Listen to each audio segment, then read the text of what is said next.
Hello guys, welcome back to my channel my life my style official. আর আমি আকাশ। তো চলুন আবারও চলে এসেছি নতুন একটা ভিডিও নিয়ে। চলুন ভিডিওটা শুরু করা যাক। তো সকালবেলা উঠে পড়েছি, উঠে ফ্রেশ হয়ে গেছি। তো এখন চলে যাবো সোজা ব্রেকফাস্টে। তো আজ ব্রেকফাস্টে কি আছে? ব্রেকফাস্টে আছে গরম গরম ব্রেড, তার সঙ্গে আছে মিষ্টি, তার সঙ্গে আছে সিমুই। এটা নাকি সিমুই পায়েসও বলে থাকে। তো ব্রেকফাস্ট কমপ্লিট করে আমি চলে এসেছি সোজা মেট্রো স্টেশনে। রেডি হয়ে গেছি, দেখতেই পাচ্ছেন, বেরিয়েও পড়েছি।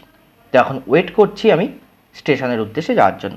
তো চলুন লিফটে উঠে পড়েছি, স্টেশনের দিকে যাওয়া যাক।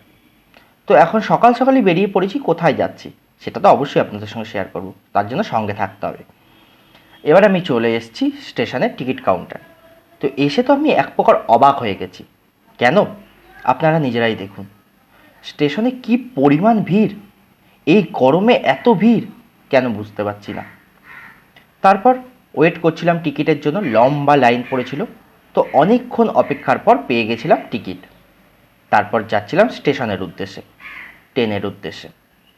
তো সেখানে গিয়েও দেখলাম প্রচুর লোক, প্রচুর ভিড়। তো অনেকক্ষণ অপেক্ষা করতে হয়েছিল, মেট্রো ছিল না।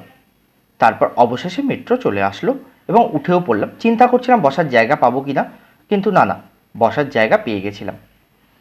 তো তারপর বসেছিলাম, অনেকটা লং রাস্তা। তো ওয়েট করছিলাম কখন আসবে আমার গন্তব্যস্থল। তো অবশেষে আপনাদের সঙ্গে গল্প করতে করতে কিন্তু আমাদের গন্তব্যস্থল চলে এসছে। এবার আমাকে নেমে পড়তে হবে। এমনিতেই অলরেডি আমি লেট, মানে যে টাইমে আমার যাওয়ার কথা ছিল সেই টাইম থেকে অলরেডি আমি লেট। কারণ আপনাকে প্রথমেই দেখালাম যে কী পরিমাণ ভিড় ছিল এবং মেট্রো কিন্তু ঠিক টাইম মতো আসেনি। তো তার জন্য কিন্তু খুব লেট হয়ে গেছিলো। তো তাড়াতাড়ি এখন বাইরে বেরিয়ে পড়তে হবে, বেরিয়ে দেখা যাক কিছু পাওয়া যায় কি না। কারণ এত পরিমাণ লোক, বুঝতে পারছি না কেন। তো দেখতে পাচ্ছেন বাইরে চলে এসেছি। বলুন তো এটা কোন স্টেশন? কম বেশি সবাই কিন্তু বুঝতে পারছেন, এটা হলো টালিগঞ্জ স্টেশন। তো এখানেই আমার আসার কথা ছিল। তো অলরেডি লেট। তো সেখান দিয়ে আমার কাজ কমপ্লিট করে আমি বিকালবেলা বেরিয়ে পড়েছি। বেরাতে বেরাতে ইভিনিং হয়ে গেছিলো। তো প্রচণ্ড পরিমাণ খিদে পেয়েছিল। তো সকাল সেই যে ব্রেকফাস্ট করেছিলাম, তারপর ভারী কিছু আর খাওয়া হয়নি। তো ভাবলাম বাড়ি যাওয়ার সময় একটু ফাস্টফুড কিছু নিয়ে নিই, যেটা আমি বাসে করে বাড়ি যাব, বসে খেতে খেতে আমি পৌঁছে যাব।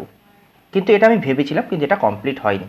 কারণ এত অয়েলি খাবার কেনার পর আমার আর খেতে ভালো লাগছিল না। যেহেতু আমি সকালবেলা ব্রেকফাস্টের পর ভারী কিছু খাইনি, সেজন্য এটা আমার খেতে একদমই ভালো লাগছিল না। তো কিছুটা খেয়ে রেখে দিয়েছিলাম। তারপর রাস্তা দেখতে দেখতে আমি বাড়ি চলে আসলাম, এসে রেস্ট নিয়ে নিয়েছিলাম। তারপর একবারে চলে আসলাম রাতের ডিনারে।